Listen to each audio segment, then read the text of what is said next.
आज की इस वीडियो में हम बात करेंगे बड़े ही मज़े सर्दियों की सौगात यानी कि देसी घी के बारे में। जैसी सर्दियां आती हैं तो देसी घी का इस्तेमाल जो है वो घरों में बहुत ज़्यादा कुकिंग में जो है वो बढ़ जाता है और उसमें बहुत सारे हलवा जात जो है वो बनाए जाते हैं। पराठों का जो है वो सीजन चल रहा होता है। देसी घी कहीं ना कहीं जो है वो हम अपनी कुजीन में जो है वो शामिल कर लें। अस्सलाम वालेकुम everyone, this is clinical nutritionist Maria Nadeem Khan है। I am currently working at Rainbow obesity and eating disorder centre. आज की इस वीडियो में हम बेसिकली यही बात करेंगे कि देसी घी खाने से क्या फ़ायदा होता है और किन लोगों को किन टर्म्स एंड कंडीशंस के साथ इस देसी घी को इस्तेमाल करना चाहिए। अब जैसे कि यहाँ पे देसी घी के नाम से पता चल रहा है ये हाइड्रोजनेटेड फैट है, यानी कि रूम टेम्परेचर विंटर्स में आपको ये जमा हुआ दिखाई देगा।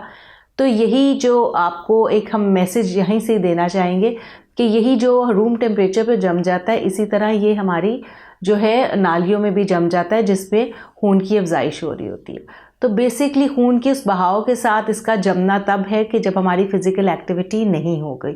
यानी कि देसी घी अगर आप खाना चाहते हैं तो इसके साथ एक शर्त यह है कि you have to be physical active. अगर आप चलते फिरते हैं, अगर आप जॉगिंग करते हैं, अगर आप वॉक करने की रूटीन रखते हैं, तो अगर आप कहीं ना कहीं देसी घी को इस्तेमाल कर लें तो आपको कोई नुकसान नहीं होगा।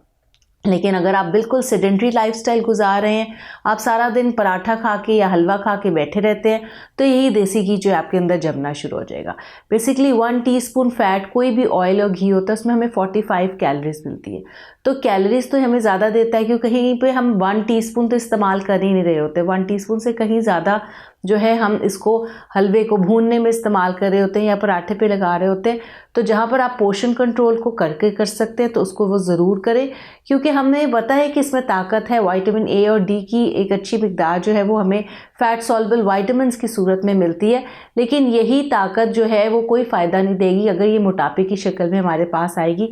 और जिस फैमिली में जो है वो cardiovascular disease, heart disease, cholesterol वगैरह जो है वो हाई जा रहे हैं, उनको देसी घी और बनस्पति घी जो है उसको इस्तेमाल करते हुए थोड़ा सा गुरेज करना चाहिए और एहतियात करनी चाहिए।